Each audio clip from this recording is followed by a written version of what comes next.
Pues si os parece, vamos a comenzar ya este segundo de los diálogos agro post-COVID 2019 con un debate que vamos a generar a partir de ahora y aproximadamente durante 1 hora y 45 minutos. Vamos a hablar de diferenciación productiva en base de la seguridad alimentaria. Durante este próximo tiempo, de lo que vamos a hablar son de las tendencias que cabría esperar en los mercados y cómo se podrían atender también las demandas garantizando la soberanía y la seguridad alimentaria.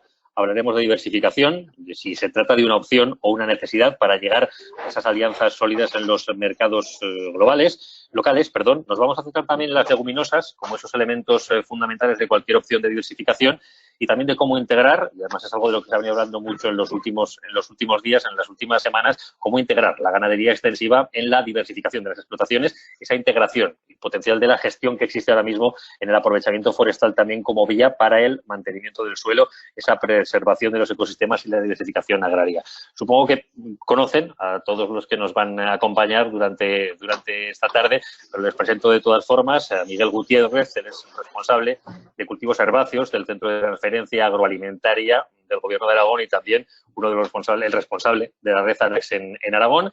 Está también con nosotros Lucía López Marco, ella es veterinaria, es la impulsora del blog mayata.com sobre ganadería extensiva y es también la coordinadora de la ONG Justicia Alimentaria en Aragón. También Cristina Mayor, investigadora y responsable del Banco de Germoplasma Hortícola del Centro de Investigación y Tecnología Agroalimentaria de Aragón. Y por último, está también con nosotros María Videgain, que ya es profesora de la Universidad de Zaragoza en el Departamento de Ciencias Agrarias y del Medio Natural.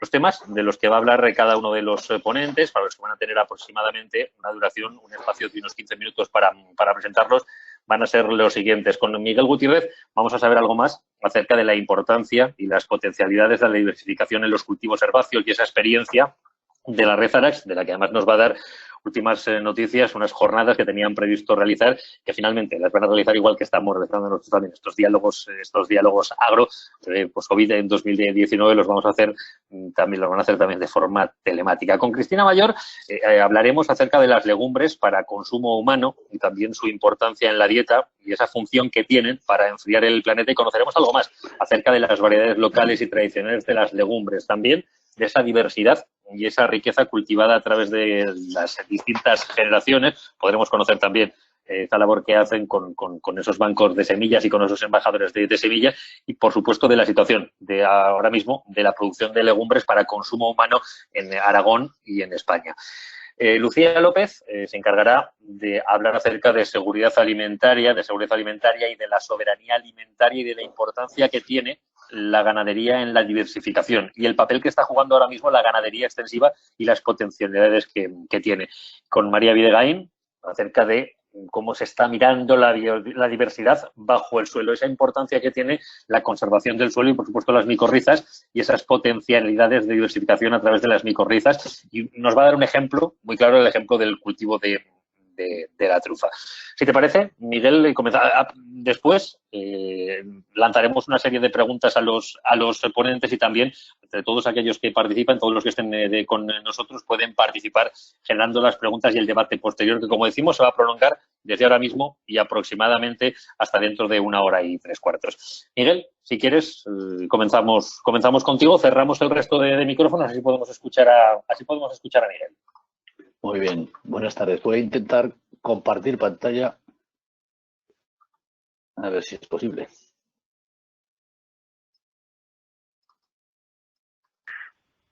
Pues no puedo. Carlos, ¿puedo compartir pantalla, por favor? ¿Sabes? A ver, mejor Edurne te podrá decir, yo de aquí no controlo.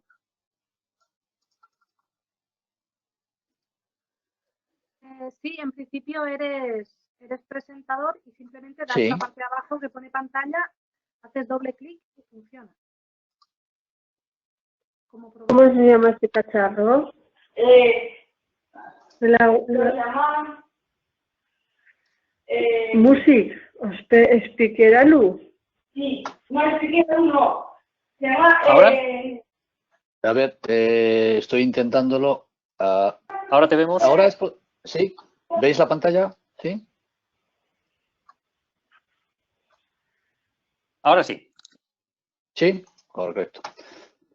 Pero bueno, Sí, ok, vale, perfecto. Bueno, entonces, bueno, buenas tardes a todos y gracias por estar escuchando. Bueno, lo que vamos a contar es un poco el proceso de por qué se creó una red, que es la Red Aragonesa de Cultivos Extensivos y Leguminosas en nuestra comunidad autónoma. Bien.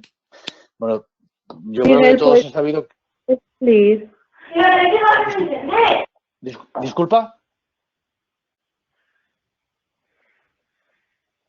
Sí, ¿me Nada, escucháis bien, por favor? una advertencia solo, por favor, Sí, yo te escucho, Miguel, sí. los Sí, vamos a. micrófonos del resto apagados.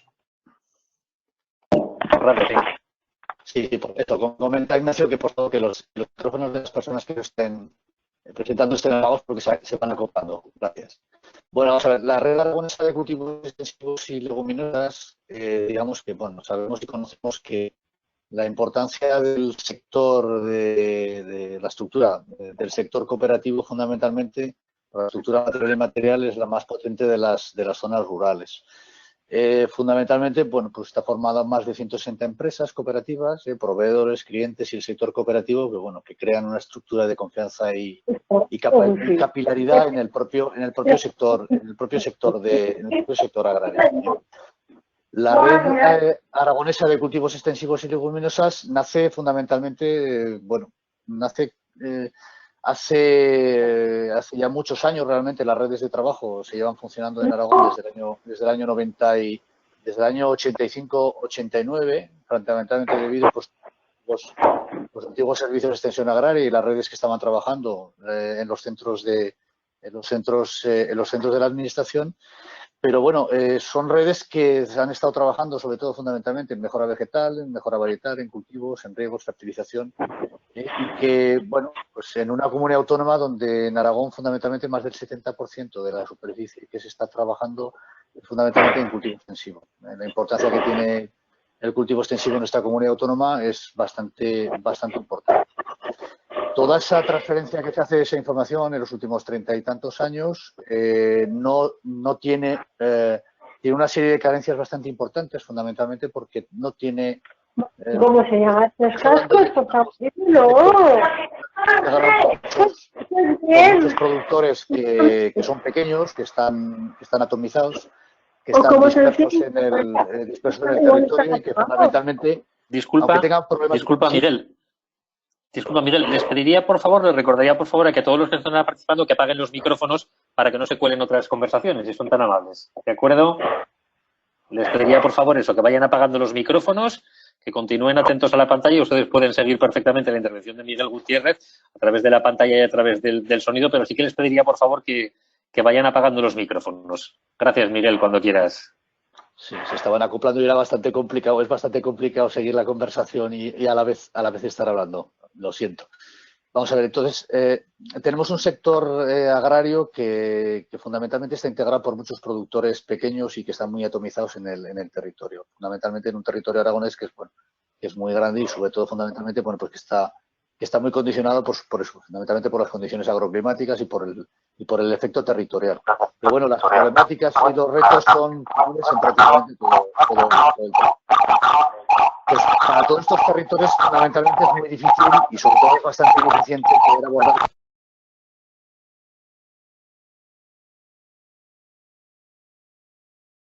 Entonces parece que hemos perdido a Miguel. Estamos tratando a través de los administradores el silenciar el sonido del resto de participantes. Vamos a ver si recuperamos a Miguel. ¿Miguel? Sí, correcto, perdonad. Adelante, vale, pues adelante. Ahora ya seguimos solamente con Miguel, el resto de micrófonos están silenciados. Gracias, Miguel, cuando quieras. Bueno, recopilamos un poco rápidamente. Es decir, formamos parte de un sector que está integrado por muchos productores pequeños y fundamentalmente muy atomizados y dispersos en el territorio. Los puntos críticos, fundamentalmente, pues hay mucha duplicidad de trabajos, hay poca variabilidad de trabajos realizados en todo el territorio y el mercado fundamentalmente es un mercado globalizado y con nuevos paradigmas. Evidentemente, digamos que de los años 80 a los años 2000 ha cambiado fundamentalmente mucho, sobre todo la dirección y los nuevos paradigmas del mercado. Y en estos momentos que estamos pasando, evidentemente, mucho más. Todos los productores fundamentalmente tienen, para todos estos productores es ineficiente fundamentalmente abordar cuestiones de manera individual. Y hay una gran oportunidad de establecer recursos y estructuras de red que trabajen de una forma un poquito más coordinada. La red ARAX fundamentalmente nace de los proyectos aprobados por la Administración, por el Gobierno de Aragón, en los PDR, los planes de desarrollo rural del 14-20, en el mes de octubre, y está formada fundamentalmente por dos grupos de cooperación, que son dos grupos, uno que es la Red Aragonesa de Investigación y Tecnología de Cultivos Herbáceos y la Estrategia para la Promoción de Leguminosas autóctonas para alimentación humana y animal. Las dos conforman de manera única una red que se creó en el octubre del 2019, que es la Red ARAX, la Red Aragonesa de Cultivos Extensivos y Leguminosas. Esa red fundamentalmente está formada por sector cooperativo, inicialmente por 12 cooperativas, que son las que aparecen allí, cooperativas de las tres comunidades, o sea, de las tres provincias, de Zaragoza, Huesca y Teruel. Está formada por la parte digamos, de investigación, por la Fundación Alba Dei, por la Escuela Politécnica de Huesca y por el Centro de Investigación y Tecnología Agroalimentaria, y fundamentalmente en el mercado y sobre todo en transformación y mercado por cooperativas agroalimentarias, por lo que es la Federación de Cooperativas Agroalimentarias y por la AIA, por la Asociación de Industrias Agroalimentarias de Aragón. No pretende ser única, evidentemente, porque hay muchos miembros que se van y se están sumando digamos, a esos acuerdos de colaboración que integran fundamentalmente más cooperativas dedicadas al sector de cultivos herbáceos, y fundamentalmente porque nace también desde el punto de vista de un sistema colaborativo público-privado, es decir, de empresas del propio sector que trabajan en muchos ámbitos, pues en el ámbito vegetal, en el ámbito de fertilización y en muchos ámbitos relacionados con la propia estructura del mercado, y otros agentes estratégicos como pueden ser el Gobierno de Aragón, el Ministerio de Agricultura, sobre todo empresas que están colaborando ya desde hace muy poquito tiempo, como son empresas europeas, como puede ser esta última experiencia que es Soja del Danubio o Donau Soya, que son empresas, asociaciones que están formando, que van a intentar formar parte de esta red. Y otras empresas que no son empresas, son asociaciones, como es el Grupo para la Evaluación de Nuevos Cultivos Extensivos y Leguminosas. Bueno, evidentemente lo que intentamos en una red de este tipo, que nace, digamos, de la experiencia de muchos de esos técnicos y de esas asociaciones, es de alguna manera organizar o promover el creciente interés por otros muchos cultivos que evidentemente, el tema de las leguminosas, que Cristina luego hablará mucho más ampliamente, crear, digamos, un ámbito de trabajo novedoso fundamentalmente por la importancia y el interés que tiene trabajar e investigar en nuevas oportunidades de mercado, en el tema agronómico, por el tema de rotaciones, pero el tema de mercado y tal. Evidentemente, tenemos una gran dependencia de la importación de cultivos de cultivos en Europa. Somos importadores casi al 50% de producciones de los mercados de cereales, pero somos de proteaginosas. Es decir, quizás somos lo que se dice es que los mercados de mayor poder adquisitivo del mundo son ahora los más dependientes de la importación, fundamentalmente de alimentos, desde hace más de 20 años. Eso evidentemente no es un paradigma, es una desgracia, y yo creo que evidentemente tenemos una oportunidad de mercado que puede entrar. Estos grupos de trabajo evidentemente tienen intención de trabajar en ello. Y tenéis un poco la visión de trabajo, es decir, hay un equipo de coordinación que lo que intenta analizar es tomar decisiones en función de protocolos comunes. El trabajo lo que intenta hacer es estructurado, no repetitivo, que mantenga, digamos, una estructura de trabajo que sea coordinada y vista desde el principio, por una selección de trabajos que se hacen en fincas del propio sector cooperativo me refiero, y de empresas públicas y privadas, que tengan una conexión o una interconexión fundamentalmente con mesas de trabajo a nivel industrial. Para el tema de la demanda no es cuestión de trabajar con producciones que no tengan una demanda y que no tengan ningún interés, evidentemente esa conexión hay que realizarla, y esa coordinación pues es importante.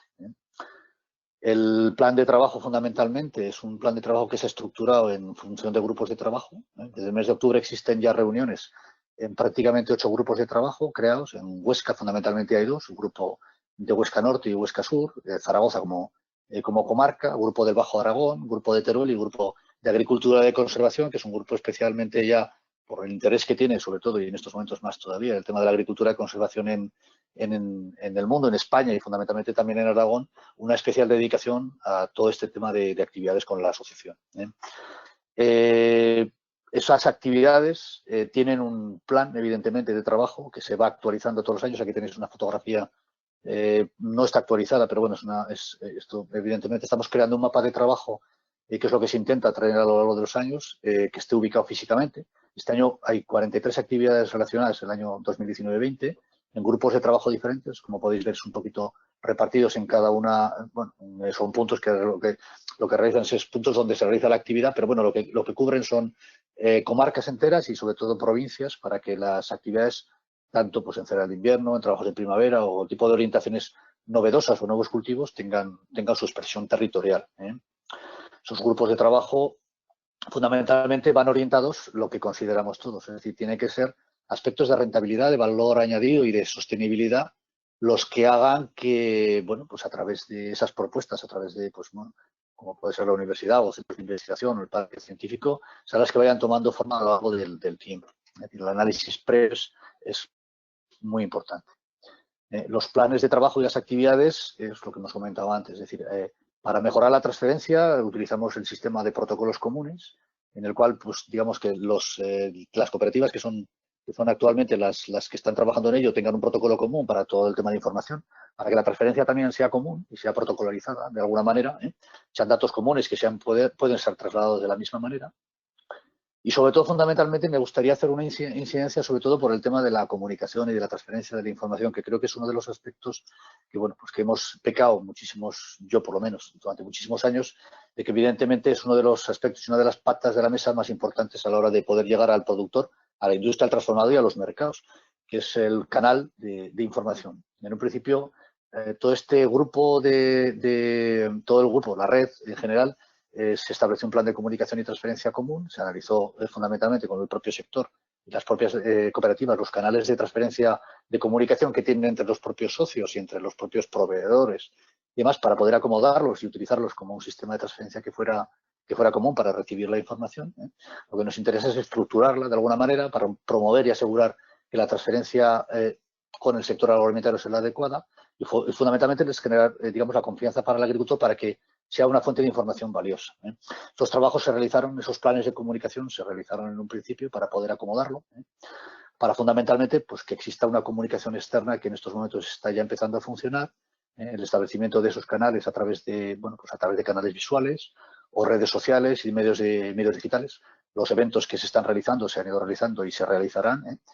La visión de las jornadas, teóricamente este año no, pero bueno, la visión de las jornadas que se han ido realizando y se realizarán como fuente, incluso la información tanto escrita como visual. Y evidentemente, bueno, pues en este año quizás por la problemática que nos encontramos con el COVID-19, pues bueno, también es una oportunidad para poder hacer una transferencia de la información, en este caso diferente y distinta, que es lo que se acaba de lanzar hoy, precisamente, bueno, esta semana, que son las jornadas de transferencia virtual que podéis de alguna manera buscar y ver a través de las redes sociales en las que la red está trabajando. De alguna manera, bueno, pues es poner a disposición del propio sector aquello que no va a poder palpar y tocar, evidentemente, debido a las condiciones in situ, pero que puede disponer de información a lo largo de pues prácticamente un mes en los que se va a crear una plataforma de transferencia de la información que se va generando para que el propio productor, el propio sector, la propia industria y el propio, incluso el sector de la comunicación pueda disponer para tener esa información. Fundamentalmente lo que hablamos es que la clave de los éxitos de estas redes, y eso yo creo que, repito, yo creo que es una situación que nos hemos encontrado novedosa en todos los sentidos, que el tema colaborativo ahora cada vez es más importante, que el tema de comunicación y fundamentalmente el trabajo de uniformidad y de recursos es cada vez más importante porque ahora vamos a tener que unir muchos esfuerzos y ser mucho más transparentes. Lo que intentamos es unir fortalezas cooperativas, que es uno de los objetivos fundamentales de este proyecto. Es un proyecto a 3 años, pero no es un proyecto que signifique que tenga una vida y que se muera a los 3 años, sino que lo que tiene que vivir es de generar los recursos y a partir de los 3 años generar los recursos económicos y de relaciones con empresas públicas y privadas y con el propio sector productor y transformador, bueno, de trabajos a continuar a lo largo del tiempo. Lo que intentamos es generar ecosistemas adecuados para la confluencia de esos trabajos, crear confianza fundamentalmente para que las empresas puedan tener una estructura de trabajo física que es importante para poder trabajar de aquellos aspectos que le pueden ser interesantes y fundamentalmente lo que hablamos es de potenciar una transferencia que estructura, que cubra esas necesidades de mejora. De aquí al futuro, pues bueno, una estructura evidentemente económica, pues que sea colaborativa. Evidentemente que existe ahora una colaboración público-privada dentro de la propia estructura de la red ARAX, pero que pensamos que tiene que estructurarse y tiene que tiene que ser menos rígida y más flexible. Bueno, veremos a ver los apoyos a partir de la política agraria a partir del año 2022-27. Veremos por dónde se puede entrar y se puede captar recursos, evidentemente, para poder seguir trabajando. Los recursos propios del sector cooperativo, muchas veces el propio sector cooperativo los tiene, pero no sabe, tiene más dificultad para poder desarrollarlo. Evidentemente también este puede ser un foco, puede ser un foro para poder trabajar en ellos. Y las colaboraciones y proyectos con centros de investigación, yo creo que es uno de los aspectos que ya se está trabajando, es decir, es generar recurso y generar una estructura física que pueda permitir tanto a la universidad, tanto a los centros públicos, tanto al sector cooperativo, tanto a las empresas y tanto al sector de transformación, pues una posibilidad para poder trabajar. Entendemos que creemos que es una necesidad actual para poder formalizar y estructurar los esfuerzos conjuntos. Más o menos es lo que veníamos a contar. Muchas gracias, Miguel. A vosotros, Carlos. Gracias, pues Lucía, cuando quieras, cuando estés preparada, si te parece, vamos contigo. Vale, a ver si se me activa lo de compartir pantalla o igual tiene que dejar Miguel de compartir pantalla primero. Ya he dejado de compartir. Eso, tendrá que dejar ahora. Deja de compartir pantalla. Ahora ya os estamos viendo. Sí. Vale, pues ahora ya me deja compartir a mí. Así que, a ver, esto. Muy bien, un momento. Vale. Un momento. ¿Veis bien la pantalla? A mí me sale aquí lo del GoToMeeting en pequeño. Perfecto. No sé si. Vale, muy bien. No pues, se ve. Bueno, ahí me toca... Se ve perfectamente, Lucía. Perfecto, gracias. Bueno, ahí me toca hablar de la parte de ganadería extensiva. Concretamente, la pregunta que se hacía, o sea, que me pedían un poco que intentara resolver, aunque en los 15 minutos que tenemos es un tema bastante profundo, así que voy a ir poco a poco, es cómo integrar la ganadería extensiva en la diversificación de las explotaciones como base para la soberanía alimentaria. Entonces, digamos que he dividido la charla, la explicación, en 5 partes. Primero voy a explicar qué es la ganadería extensiva, a continuación voy a explicar qué es la soberanía alimentaria, luego vamos a hablar de diversificación, integración y unos datos antes de acabar. Así que, bueno, comenzamos. ¿Qué es la ganadería extensiva? Pues la ganadería extensiva es un tipo de producción ganadera que obtiene la mayor parte de sus recursos alimentarios a través del pastoreo, es decir, aprovechando prados, pastizales, pastos bajo arbolado, matorral, ramón y frutos son los alimentos que constituyen la base de este tipo de ganadería. A diferencia de la ganadería intensiva, este tipo de ganadería se caracteriza también por tener un bajo nivel de recursos externos, es decir, sí que se hace cierta complementación de alimentación externa, pero principalmente, como hemos dicho, es alimentación del entorno y de la propia explotación, y también se caracteriza porque este tipo de ganadería está la mayor parte del tiempo al aire libre y, por lo tanto, no necesita tantos inputs. Además, también, claro, como contraparte tenemos menores outputs, ¿no? La cantidad de producto que obtenemos es menor y, sobre todo, está muy concentrada en ciertas épocas del año. Ni que decir cabe que el bienestar animal es la base también de este tipo de ganadería, porque los animales están en su entorno desarrollando las características propias del comportamiento propio de la especie, y es un tipo de una actividad rural tradicional que en España se viene desarrollando desde hace más de 8.000 años. Además, me parece muy importante recalcar que este tipo de ganadería contribuye a mantener la biodiversidad, como veremos más adelante, mantiene nuestros ecosistemas, genera productos únicos de gran calidad, se define muy bien, ¿no? o encaja muy bien en los objetivos del desarrollo sostenible y es generadora de empleo. ¿Qué es la soberanía alimentaria? Porque si recordamos la pregunta teníamos como 4 partes, ¿no? Y entonces ahora vamos a definir la segunda parte de la pregunta que teníamos que abordar, que es la soberanía alimentaria.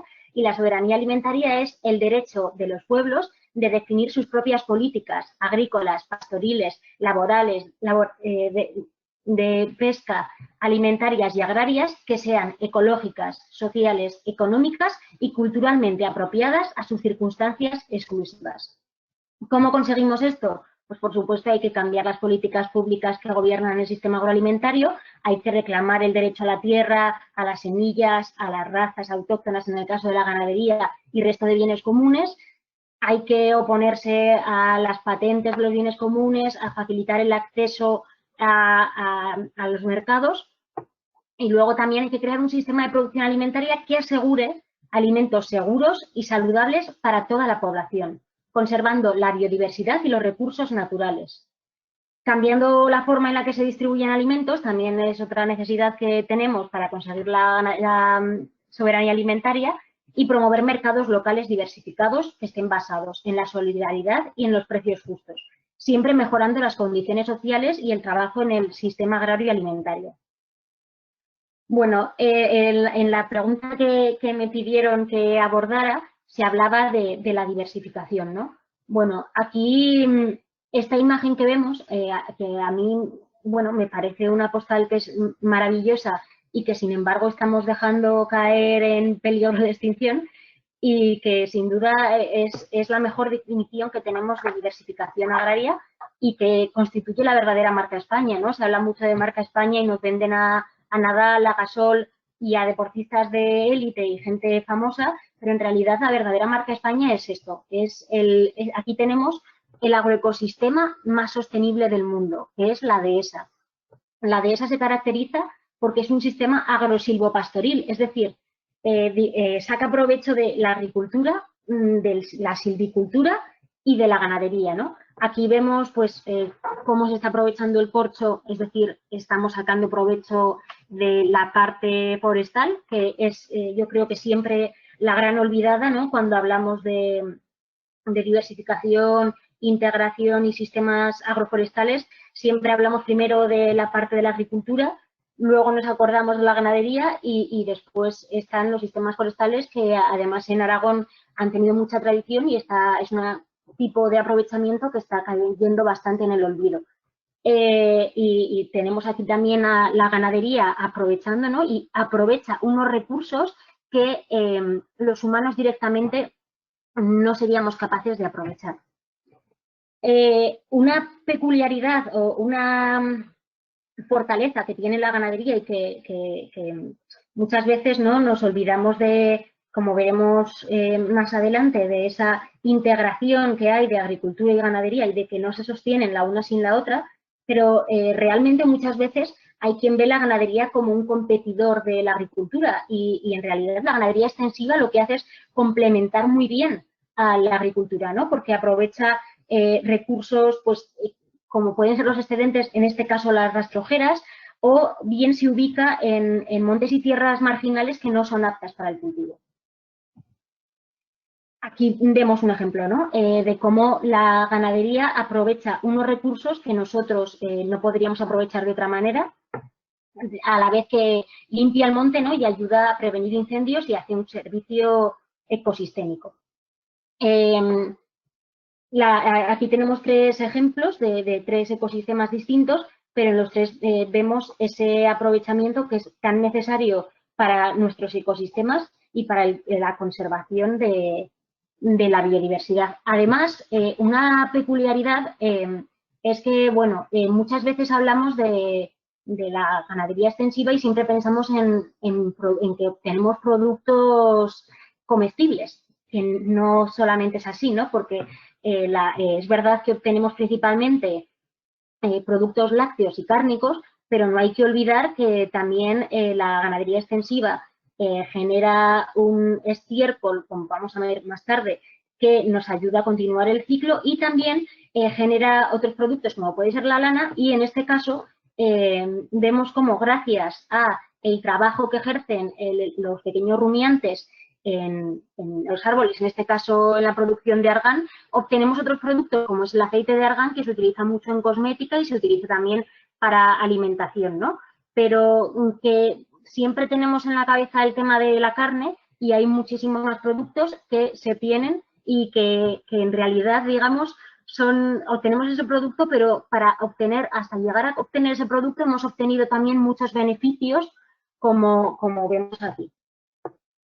Y luego, cuando hablamos de diversificación, de sistemas agrarios, también me gustaría recalcar que muchas veces se nos olvida la importancia de la ganadería a la hora de diversificar en las actividades, ¿no? Es decir, me explico, porque esto puede quedar un poco raro, pero siempre hablamos de diversificar agricultura y ganadería, de diversificar en el tipo de cultivos y del tipo de ganado que se cría, entonces es muy importante, pero también la ganadería nos permite diversificar con muchas otras actividades económicas. Aquí, bueno, esta imagen, ¿no? Diréis, ¿qué nos está contando sobre una mujer, una niña y una ganadería? Bueno, hay un ejemplo precioso que quizás sería el extremo máximo de una cooperativa italiana en el que un grupo de mujeres ganaderas decidieron unirse para diversificar su actividad económica y proveer de cuidados, servicios de cuidados que en la zona de montaña en la que viven no llegan a todos los pueblos. Y entonces ellas lo que hacen es combinar la actividad ganadera con el cuidado de niños o ancianos. Pero este sería un extremo. Aquí tenemos muchos casos de turismo rural. Bueno, también hay que tener muy en cuenta que sin ganadería extensiva en Aragón concretamente no disfrutaríamos de los paisajes que tenemos y no disfrutaríamos de ese turismo rural. La gente no se acercaría al Pirineo a observar esos paisajes porque esos paisajes estarían degradados, serían mucho menos biodiversos, porque no habría actuado la ganadería extensiva para moldearlos. Y también algo que se nos olvida muchas veces es que aquí que se promueve mucho el turismo de la nieve, en realidad sería imposible que las pistas de esquí se mantuviesen si no hubiera ganadería extensiva pastando en verano, donde en invierno se desarrolla esa actividad. Integración, que era otra de las preguntas, igual estoy... como pensaba que tenía que ir muy rápido, igual estoy yendo muy acelerada, pero bueno, si veis que voy muy rápido, me avisáis. Bueno, ¿cómo integramos la ganadería, ¿no? en el sistema agrario? Pues yo creo que la pregunta que hay al principio tiene una respuesta que es muy simple, ¿no? Os he estado explicando todo esto un poco para ir integrándoos, pero en realidad podría haber tenido esta única diapositiva y la pregunta hubiera quedado respondida.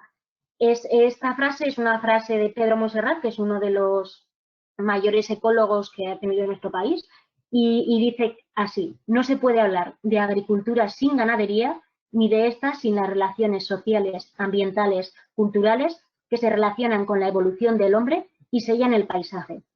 Muchas veces nos insistimos, bueno, nos empeñamos, ¿no? Y parece como que nos han metido eso en la cabeza. Yo soy veterinaria y prácticamente siempre nos hablaban de la producción animal y muy pocas veces de la producción vegetal, ¿no? Teníamos alguna asignatura de producción vegetal, pero es como que son dos mundos. Igual que los agrónomos, hay agrónomos que se dedican a la parte más de agricultura y otro más a la de ganadería. Y parece que son dos mundos completamente divididos que no pueden ir juntos, cuando en realidad de toda la vida han ido juntos, ¿no? Y esa es precisamente la belleza y también donde obtenemos una mayor diversidad, una mayor producción y todo cobra sentido, ¿no? En esa combinación entre agricultura y ganadería que siempre ha coexistido y fijaros también qué importante que nombra las relaciones sociales, que siempre nos olvidamos de esas personas que están detrás produciendo nuestros alimentos, que ahora parece que con la crisis en la que estamos se ha puesto un poco más el foco, ¿no? O han empezado a aparecer quizás más en los medios esas personas productoras a las que nunca ponemos cara y que son tan importantes, pero es que además no hay que olvidarse de que la agricultura y la ganadería, más allá de ser una actividad que produce alimentos, es una actividad que genera empleo, que conserva la actividad cultural del medio, ¿no? Que nuestra cultura nos la han ido transmitiendo generaciones y generaciones de pastores y eso no se nos puede olvidar. Y también menciono la parte ambiental, porque es que, como hemos dicho, la ganadería lleva en nuestro país miles de años, entonces no podemos pasar por alto que la ganadería extensiva y la agricultura y sobre todo la combinación de ambas llevan moldeando nuestros ecosistemas durante cientos de años y miles de años. Entonces, aquí esta imagen seguro que algunos lo habéis reconocido, es el Parque Nacional de Ordesa. Fue uno de los primeros parques nacionales que se declararon en nuestro país y no lo fue por casualidad, ¿no? Lo fue porque había detrás un trabajo humano que había ido moldeando ese paisaje gracias a la agricultura y a la ganadería, ¿no? Entonces, parece que ahora se nos olvida que la gente quiere que haya parques nacionales y no quiere que haya ganadería y no quiere que haya agricultura, pero es que sin agricultura y sin ganadería y sin la combinación de ambas no tenemos los paisajes que tanto nos gusta disfrutar. Aquí, bueno, esta es una diapositiva que me gusta mucho ponerle a los estudiantes de veterinaria, a los que doy todos los años una charla, porque siempre miramos el paisaje y cada uno miramos lo que nos interesa. Hay quien ve una postal en general y ve eso, un paisaje, hay quien se fija en la ganadería, otros se fijan en la flora, otros se fijan en la fauna salvaje, ¿no? Pero es que todos forman parte de un todo y si falta un eslabón se nos estropea todo ese ecosistema, ¿no? Entonces, bueno, la ganadería es fundamental para mantener la biodiversidad. Las abejas también lo son grandes polinizadores y lo que es muy curioso es que hemos ido perdiendo muchas frases populares que son preciosas, ¿no? Como que dicen año de ovejas, año de abejas, y hemos perdido completamente la conexión entre esos polinizadores y esos rumiantes que tan necesarios son para mantener la biodiversidad. Por supuesto que nos hemos olvidado del papel que ejercen las lombrices a la hora de generar un buen suelo.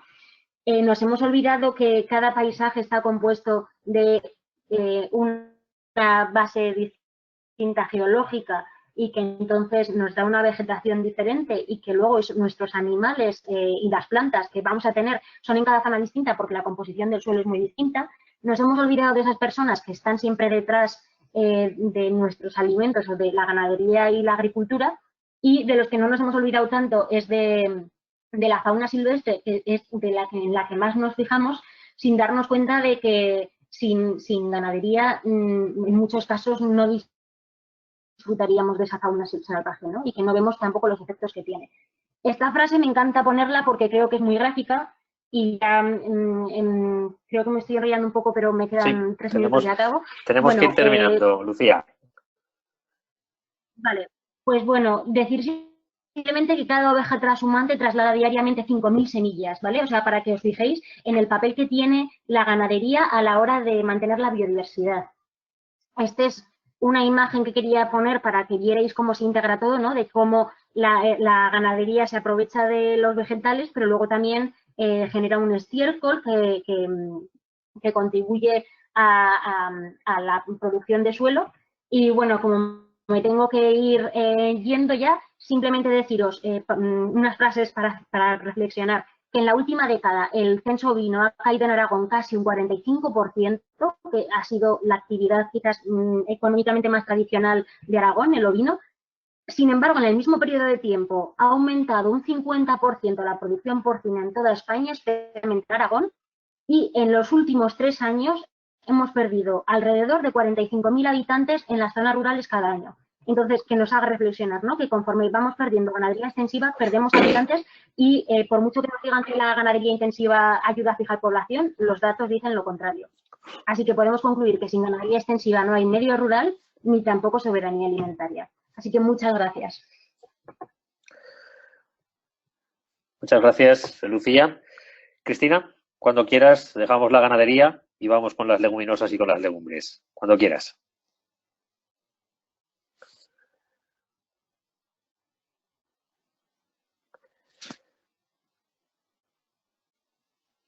A ver, estoy intentando compartir. No tengo... ahora, ¿no? Antes ha salido una primera imagen. ¿De la pantalla? Ahora se ve la pantalla. ¿Se ve, Sí. A ver. Con el logo del CITA. Ahora, adelante. Sí, pero un momento porque es que no puedo darle a la... Ok. ¿Sí? ¿Ahora? Ahora sí, ahora sí. Es que yo no veo... No puedo ver la pantalla. A ver. Vale, ¿ahora se ve bien? Ahora sí. Estamos viendo, sí, la pantalla. ¿Sí? Sí, ahora se está viendo. No lo veo bien en el ordenador. ¿Sí? ¿Se ve? Sí, se está viendo, sí. Vale, bueno, pues buenas tardes a todos.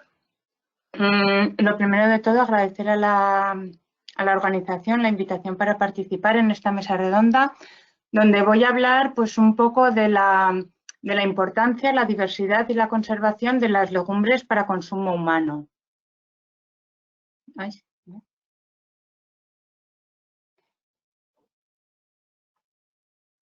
Sí, ahora está pasando la pantalla, Cristina. Sí, sabes que no veo. Se ha dejado de compartir ahora, ¿verdad? Ahora se ha dejado de compartir. Antes estábamos viendo la pantalla. Es que tengo un problema. Bueno, no te preocupes. Cuando llevemos un año haciendo este tipo de, Sí, de actos, soy novata en esto, yo se nota, como ¿no? todos inmigrantes guamineros. Ahora se vuelve a ver la pantalla. Vale, pues voy a hacerlo así. Lo que pasa es que yo no veo toda la pantalla completa, ¿sabes? A ver. Vale, yo creo que sí puedo. Entonces, Vale, bueno, pues como... ¿Sí? ¿Se ve? Sí, estamos viendo parte de la pantalla. No la veis completa, ¿verdad? Con un gráfico tenemos un gráfico a la derecha. Con un gráfico a la derecha. Uy, espera, que me dice. Vamos a hacerlo. A ver. A ver. Igual, bueno, girando, apartando donde estás apareciendo tú, donde aparecemos vale, es que las cinco imágenes. Yo no me veo a mí misma. Bueno, nosotros sí que te vemos a ti. A ver si puedo avanzar. Vale, bueno, pues como decía, lo que voy a hablar va a ser sobre las legumbres, y es que las características de las legumbres hace que tengan importantes beneficios derivados tanto de su producción como de su consumo.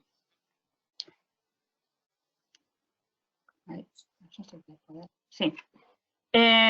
Agronómicamente, no sé qué pasa, es que no va. Ahora lo estábamos viendo. Cristina, ahora lo estábamos viendo. Ahora estábamos viendo, sí. Ahora me está saliendo el correo. Ahora estamos viendo aquí algo personal. Ahora sí. Venga. Ahora sí.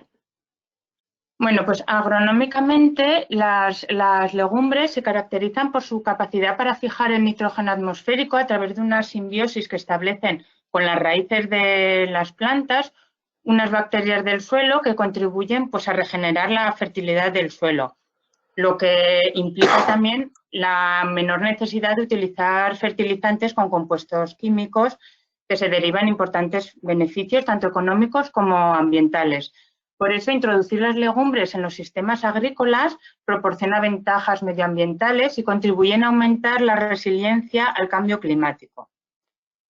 En el contexto actual en el que estamos con un cambio climático que nos acecha y un incremento previsto de la población, la producción agrícola necesita aumentar la productividad, pero de una forma que sea económica y ecológicamente sostenible.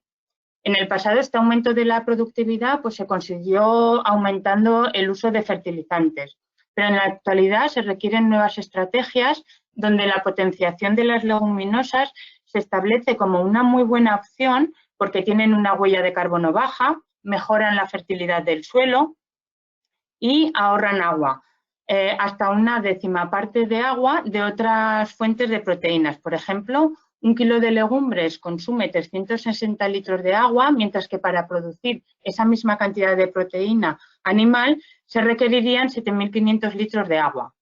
Por lo que las legumbres se postulan como un alimento muy sostenible porque tienen una baja huella de carbono y además tienen una alta eficiencia en el aprovechamiento de los recursos tanto hídricos como del suelo. Por otro lado, nutricionalmente, las legumbres admiten hasta 12 alegaciones nutricionales derivadas de su alto contenido en proteína, fibra, hierro, folatos y fósforo, y también un bajo contenido en grasa, azúcares sencillos y sodio. pero lo que principalmente caracteriza a las legumbres es que constituyen una excelente fuente de proteínas vegetales, que combinadas con otros alimentos, como podrían ser los cereales, pueden proporcionar una proteína de alto valor biológico que se aproxima mucho a la proteína animal. Además, también tienen 4 alegaciones de salud referidas a la prevención de enfermedades cardiovasculares, al tratamiento dietético de la obesidad y la diabetes y al mantenimiento de la salud gastrointestinal, por lo que el consumo de las legumbres también proporciona importantes beneficios para la salud. Por eso, su consumo está recomendado globalmente como parte de una dieta saludable y muestra aquí unos ejemplos. En la dieta mediterránea se recomienda 2 o más raciones de legumbres a la semana. En la pirámide de la nutrición saludable de la Sociedad Española de Nutrición se incluyen las legumbres dentro del grupo de consumo variado diario, y en la pirámide de alimentación cardiosaludable se aconseja hasta 3 raciones a la semana de legumbres. Bien, vistas todas estas ventajas agronómicas y nutricionales que tienen las legumbres, voy a pasar ahora a presentar un poco cuál es el estado de la producción y del consumo en España. Bien, pues a pesar de estas ventajas, en España no se produce suficiente legumbre. España es una importadora neta de legumbres, es decir, importa más de las que produce, y vienen de países tan alejados como Canadá, Estados Unidos, México y Argentina. Si bien es verdad, como vemos en esta gráfica, que en los últimos años hay un cierto descenso en estas importaciones, que tienen una media en los últimos años de 177.500 toneladas. Por otro lado, la producción nacional, vemos aquí que aunque es baja, también está experimentando un cierto aumento en los últimos años, tiene una media de 85.500 toneladas al año, y un aspecto que está favoreciendo la producción nacional es la calidad. La calidad de las legumbres producidas en España frente a las que vienen de importación, y que en muchas ocasiones se ven reconocidas con marcas de calidad como las denominaciones de origen protegidas o las indicaciones geográficas protegidas. ¿Y cuál es la situación en Aragón? Bien, pues en Aragón, en el año 2018, vemos como la producción de legumbres en nuestra comunidad es más bien baja. Se produjeron 365 hectáreas, se cultivaron 365 hectáreas que produjeron 329 toneladas, lo que representa entre un 0,18 y un 0,24% de la producción nacional de judía y de lenteja respectivamente. Bien, en lo referente al consumo, en España en los años 50 se llegaron a consumir hasta 13 kilos de legumbre por persona y año. Este consumo ha descendido en gran medida en los últimos años, hasta llegar en el 2018 a un consumo de 3,2 kilos por persona y año. Las causas que pueden haber influido en este descenso del consumo, nos podríamos encontrar pues el actual estilo de vida, donde hay una falta de tiempo para el cocinado de estos alimentos. También nuevas modas culinarias han hecho que las legumbres se hayan sustituido por otros alimentos, o también han influido falsas creencias como aquella que dice que las legumbres engordan, cuando hemos visto que eso no es cierto. También vemos aquí en esta gráfica la distribución del consumo por grupo de consumidores, y vemos cómo son las personas de mayor edad, los retirados, los jubilados, los que tienen un mayor consumo de legumbres, porque ya tienen más arraigado en sus costumbres el consumo de estos alimentos, mientras que son las parejas con hijos pequeños los que presentan un menor consumo de este alimento.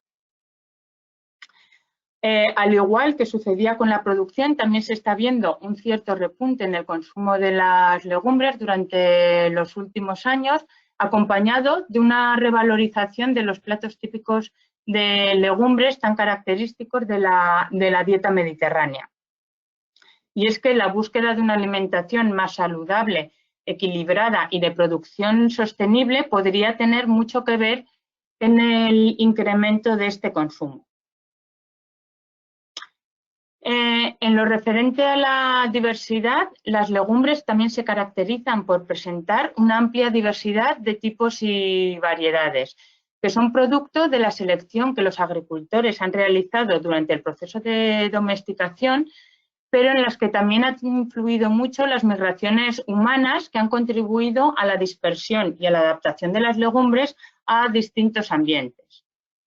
Dentro de Europa, España es el país que presenta una mayor agrodiversidad debido a que tenemos mucha diversidad ambiental, un clima, unos tipos de suelo muy diversos en la península, pero también es debido a la huella que los diferentes pobladores han ido dejando en nuestra península. De forma que las guisantes, las lentejas y las salmortas ya formaban parte de las dietas de los pueblos celtibéricos y se atribuye a los cartagineses la introducción de los garbanzos, mientras que ya fue en el siglo XVI cuando se incorporaron las judías desde el continente americano, convirtiéndose España en un centro secundario de su diversificación. De esta manera, la labor de los agricultores a lo largo de los siglos ha generado una enorme diversidad de variedades que constituyen la base del desarrollo de nuevas variedades para la agricultura y son clave para la seguridad alimentaria, ya que esta diversidad es la que da respuesta a las necesidades de los agricultores, a las demandas de los consumidores y también a los retos que nos está poniendo el cambio climático.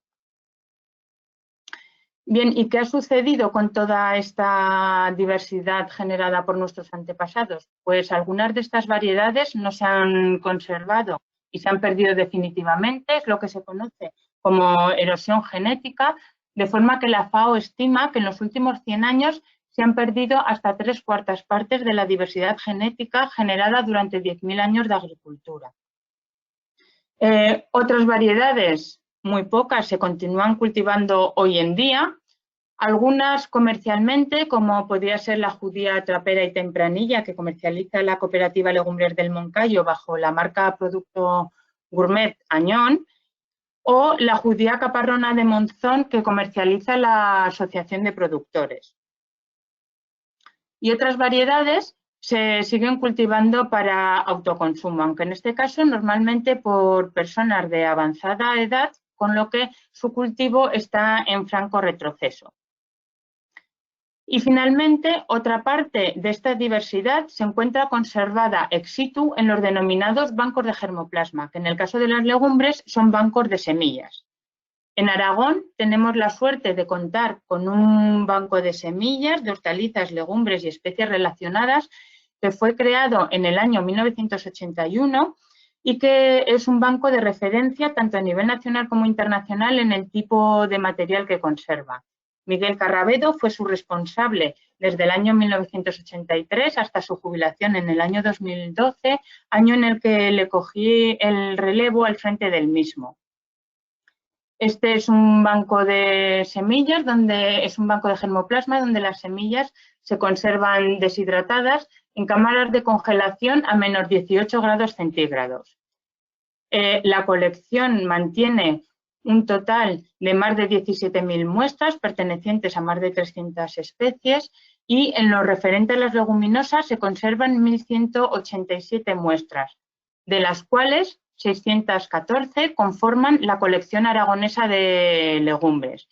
Vemos aquí la distribución según los cultivos, 33 muestras de garbanzo, 10 de lentejas y la muestra que con diferencia presenta una mayor diversidad en tamaño, en formas, en tipos, es la de judía con 441 muestras y aquí presento algunas ilustraciones de algunas de las muestras que estamos conservando en el banco de germoplasma.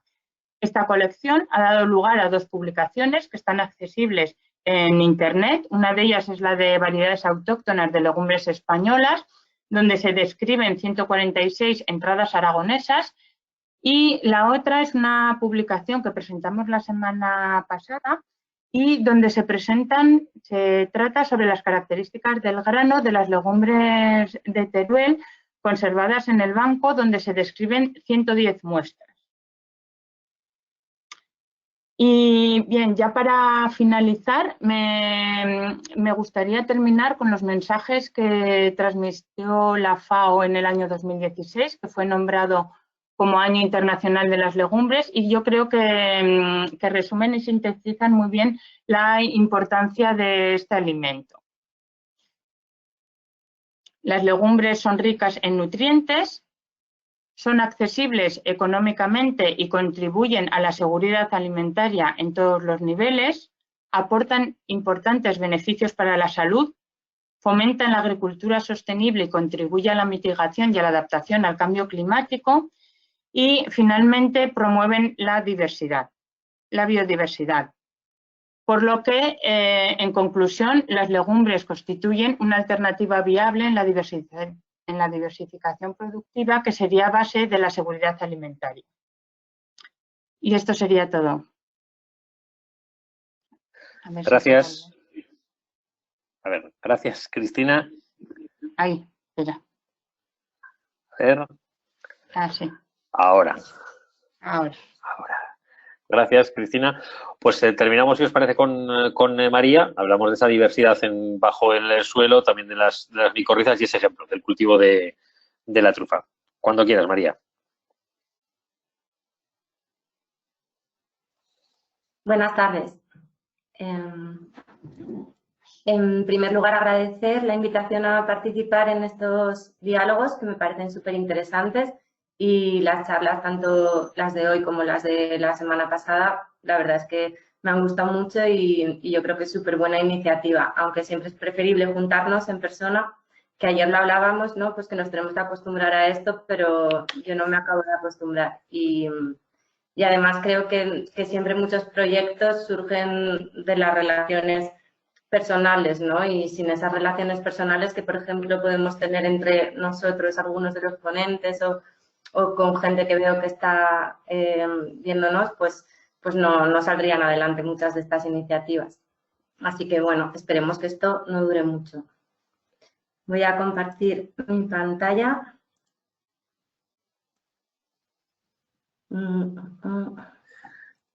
¿Se ve, verdad? Ya se ve, sí. Vale. A ver.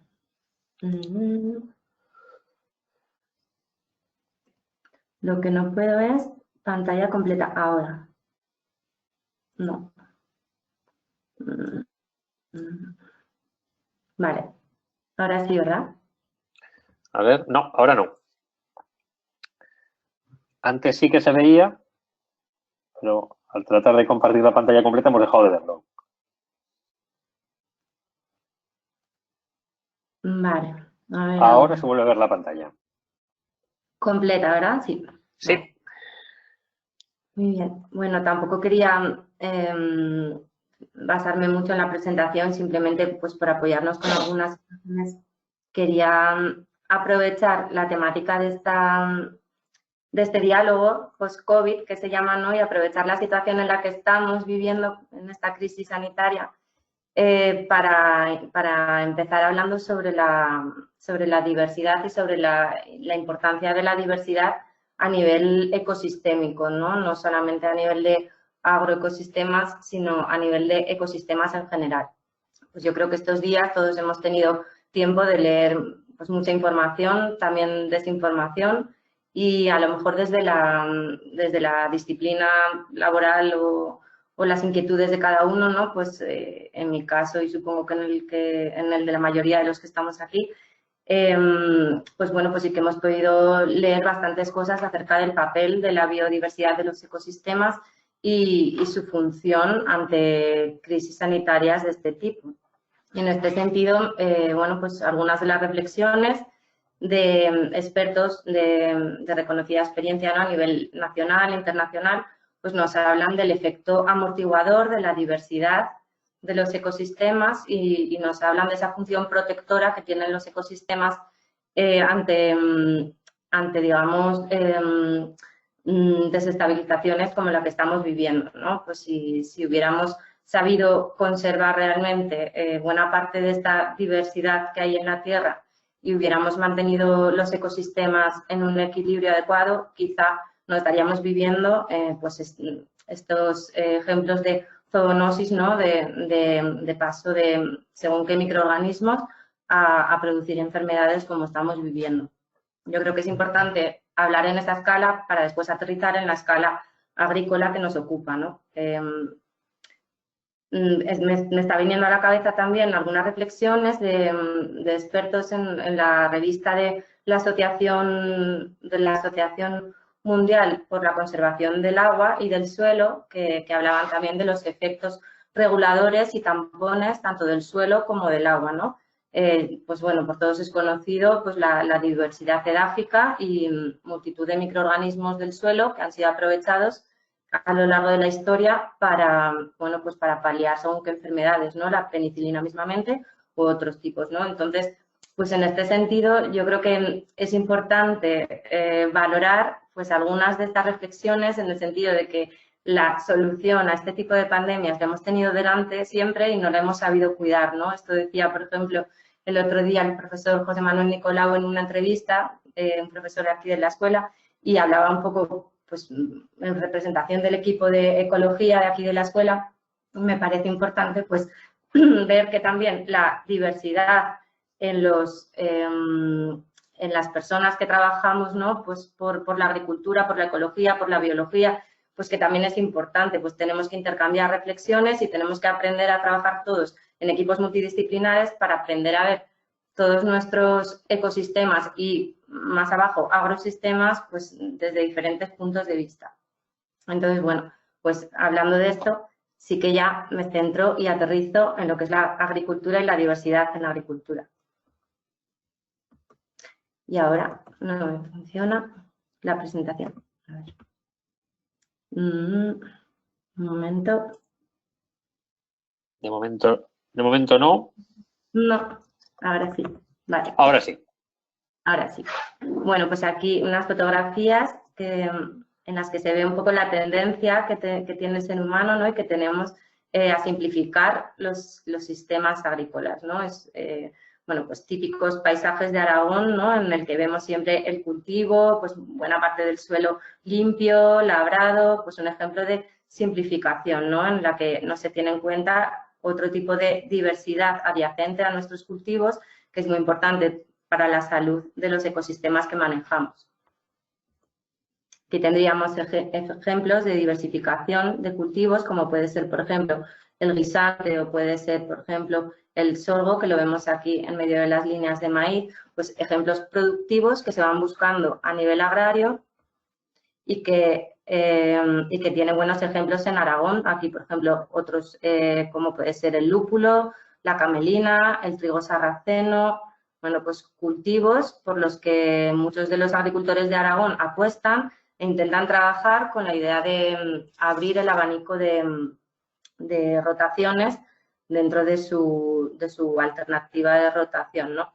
Es complicado, sobre todo es complicado porque no se trata solamente de buscar un cultivo que se adecue a tu tipo de terreno, sino también buscar una buena salida productiva y saber actuar en todas las fases de la cadena agroalimentaria. Muchas veces es el propio agricultor que busca estas alternativas el que tiene que buscarse la vida para vender el tipo de producto o para transformarlo, y es complicado pues porque, bueno, pues porque todos trabajamos una serie de horas al día y el día no tiene más horas y a veces pues es complicado pues bueno, estar cultivando, estar transformando y además pensando en cómo venderlo, ¿no? Hay algunas alternativas productivas que sí que están más apoyadas, pues porque a lo mejor se han generalizado más y a través de cooperativas o de asociaciones entre agricultores, pues hay una alternativa mejor para saberla sacar adelante, pero hay otras en las que muchas veces agricultores se ven solos y bueno, pues es complicado, ¿no? Pues no hay asesores con conocimientos específicos sobre según qué cultivos y el que lo tiene a nivel técnico, a nivel agronómico, no lo tiene a nivel, pues digamos, jurídico, por ejemplo, para ayudarle a constituirse de alguna manera. Bueno, pues tiene que buscar muchos apoyos y no es fácil esta aventura.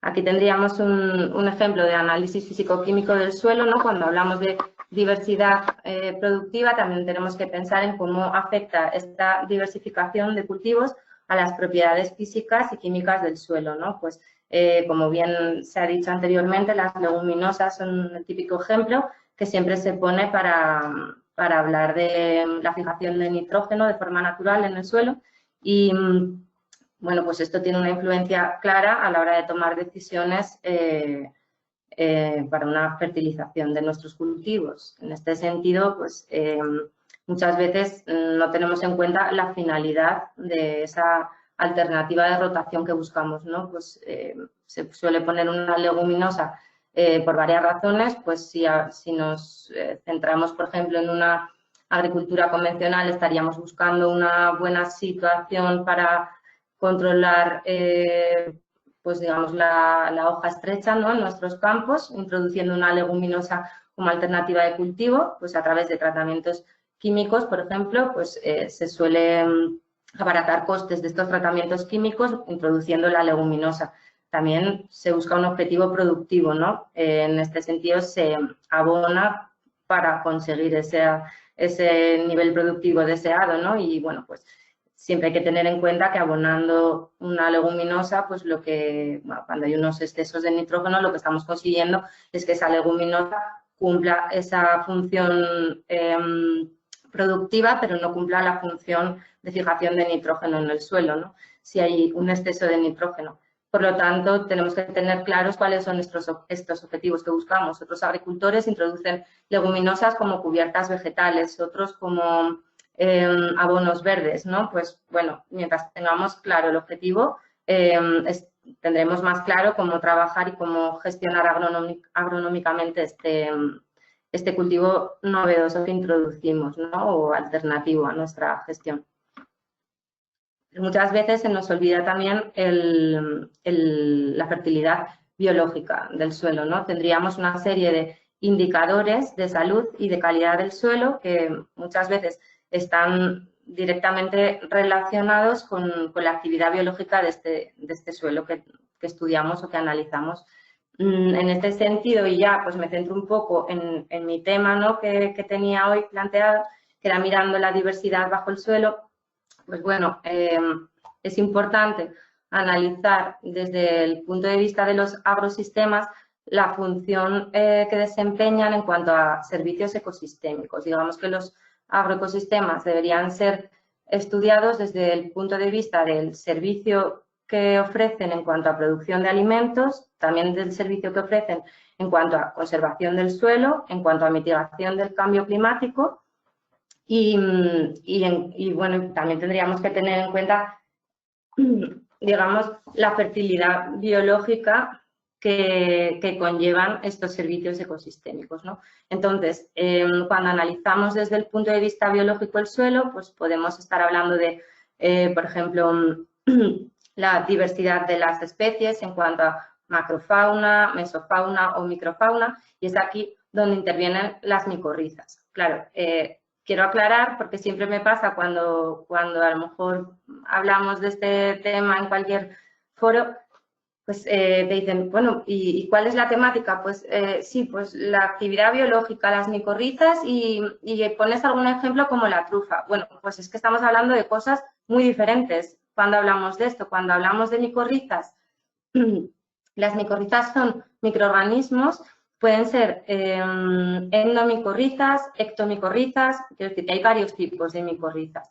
Las endomicorrizas en concreto son un tipo de micorriza que se suelen utilizar como indicadores de la fertilidad edáfica del suelo, porque, digamos, responden muy bien ante cambios de manejo del suelo, pues ante laboreo o ante adición de determinados insumos o incluso ante las rotaciones, ¿no?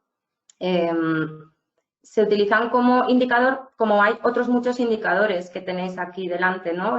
Bueno, pues al final un conjunto de indicadores son los que nos hablarán de la calidad y de la salud de un suelo, ¿no? Representado por la fertilidad física, química y biológica de ese suelo.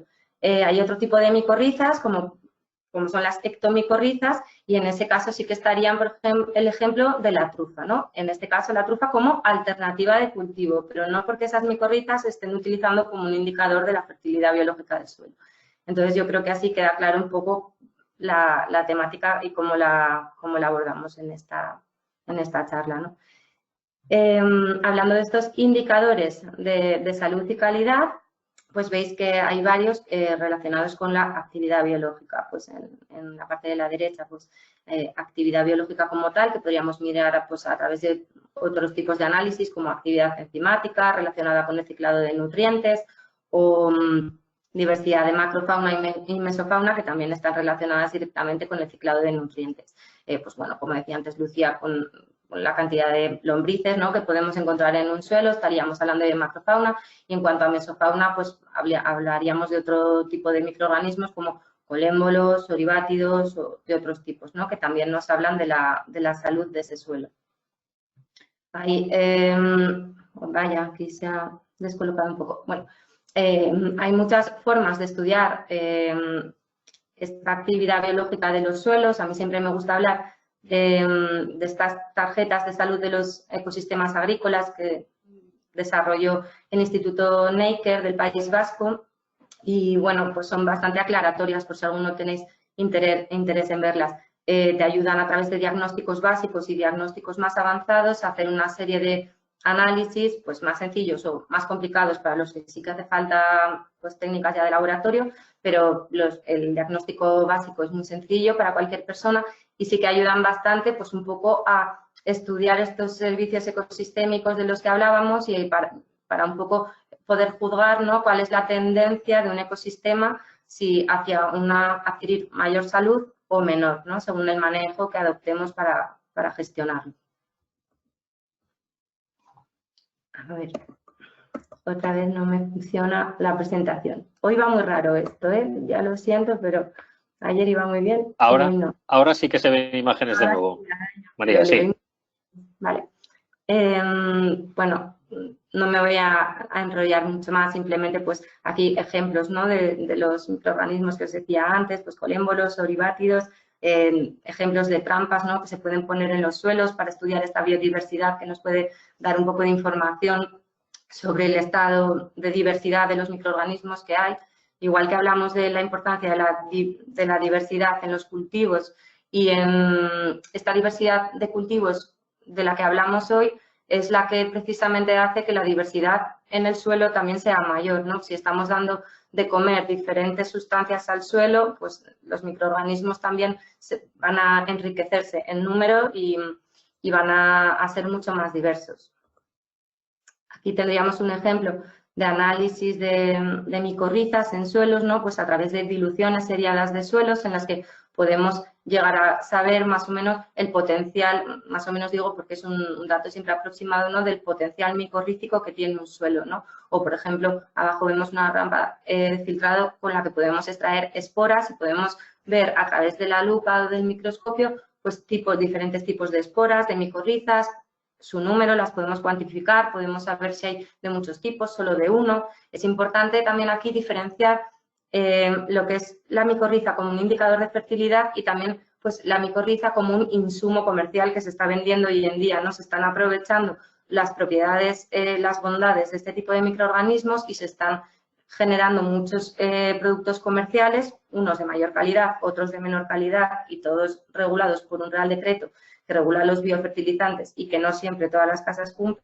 y que tendríamos que tener en cuenta, ¿no?, a la hora de tomar decisiones como técnicos, como agricultores, como queramos, para incluirlos dentro de nuestros agrosistemas, ya que, bueno, pues lo ideal sería promocionar la recuperación de bancos de inóculo nativo de todo tipo de microorganismos que tengamos en nuestros suelos, pues ya hablando de micorrizas como hablando de bacterias fijadoras de nitrógeno o de otro tipo de bacterias, ¿no?, de la rizosfera. Lo ideal sería pues mejorar las condiciones biológicas de nuestro suelo. Y aquí, simplemente para acabar, os dejo el ejemplo de la truficultura, ¿no?, pues que también se me pedía un poco hablar sobre esto. Pues aquí tendríamos un tipo de micorriza, como es la de la trufa, una ectomicorriza, y su cuerpo fructífero, que es la trufa. Es una alternativa de cultivo. En Aragón tenemos la suerte de tener mucha superficie apta para este tipo de cultivo. Sí que ha sido una alternativa en zonas, pues ya sabéis que sobre todo de Teruel, pero también en algunas de Huesca o de Zaragoza, de la zona del Moncayo. Y bueno, pues ha sido una fórmula de recuperar un cultivo que antes, de recuperar, digamos, un fruto que antes se recogía de forma silvestre. En la parte de la izquierda veis una trufera cultivada rodeada de monte trufero silvestre y que, pues por motivos de diferente índole, como el cambio climático, como bueno, pues el abandono muchas veces de los bosques, pues se han dejado de recoger de esta manera. Entonces, bueno, se recogen en menor cantidad. Entonces, su cultivo es una alternativa, pero no tenemos que olvidar que también en muchas zonas se puede convertir en un monocultivo y el sistema pues deja de ser tan resiliente como cuando era una alternativa menos generalizada, ¿no? Entonces, aquí, de igual forma que en cualquier otro cultivo, empiezan a aparecer plagas, enfermedades y cada vez serán más. Por lo tanto, pues bueno, es una alternativa y para la que también los agricultores tienen que moverse mucho a la hora de transformar o comercializar. Vale, con esto me quedo y contesto otras cosas si queréis profundizar más pues en el debate.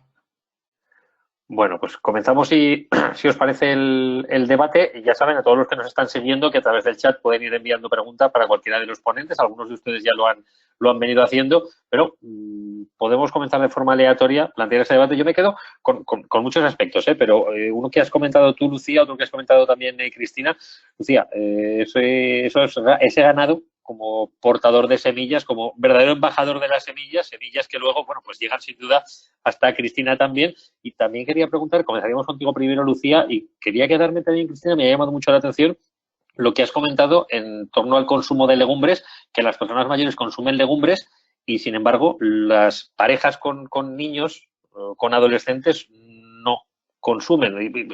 ¿Cuál sería principalmente el problema? Si te parece, Lucía, comenzamos contigo.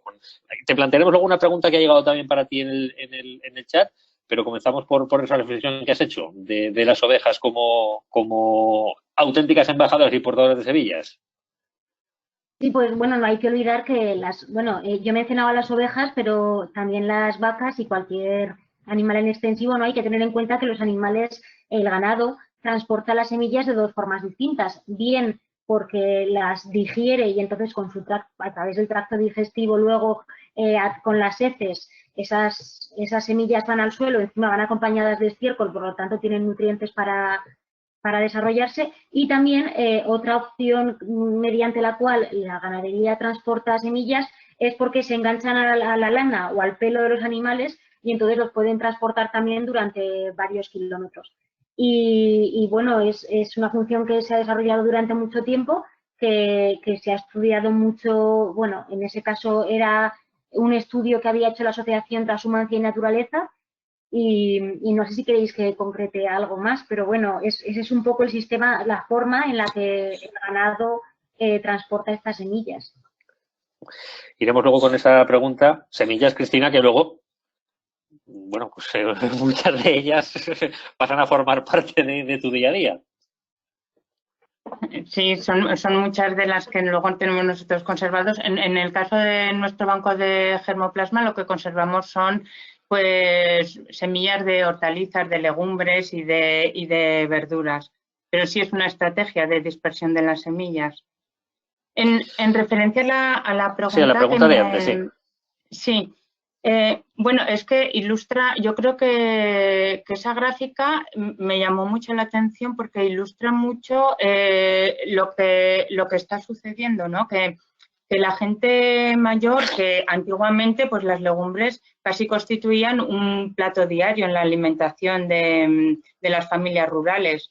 Y entonces pues esa costumbre pues ha ido pasando de padres a hijos, y yo creo que las personas mayores son las que han conocido ese gran consumo, bueno, y ellos también lo habrán practicado, ese gran consumo de legumbres, y es lo que siguen haciendo. Sin embargo, vemos como ya conforme va pasando las generaciones no se ha transmitido ese consumo de legumbres y hasta que ha sido las parejas jóvenes con hijos las que ya han perdido esa tradición de cocinar las legumbres y ofrecerlas a sus hijos, con lo cual yo creo que para recuperar el consumo de este alimento, que hemos visto que tiene tantas propiedades nutricionales y que es tan interesante incluir en nuestra dieta, hay que incidir mucho en la educación, incidir en la importancia que tiene incluir este tipo de alimentos en la dieta. Por eso es importante que las nuevas generaciones, que son los que al final van a tener este consumo en sus manos, esta demanda, son los que van a crear la demanda, es importante que tengan este conocimiento y que incluyan a las legumbres en su dieta.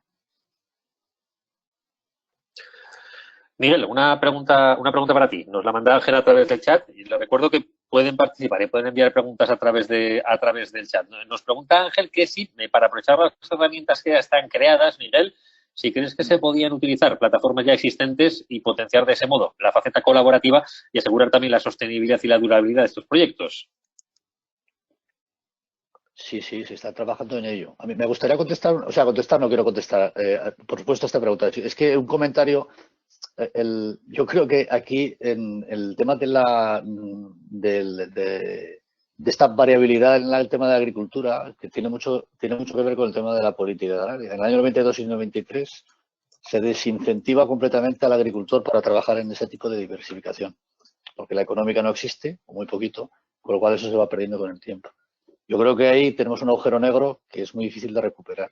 Habláis del tema de legumbre, pues aquí hemos sido grandes productores de legumbre, se ha producido y se ha consumido mucha legumbre, por costumbre, por hecho, pero también por un tema de mercado. Si no tienes un mercado es muy difícil que la producción tenga y se encamine en ningún aspecto. O sea, es un concepto básico, es decir, que producir para vender, no sé, todos sabemos que Canadá, por ejemplo, es la gran productora del tema de lentejas y más historias y no consume un kilo, lo vende todo, no son consumidores.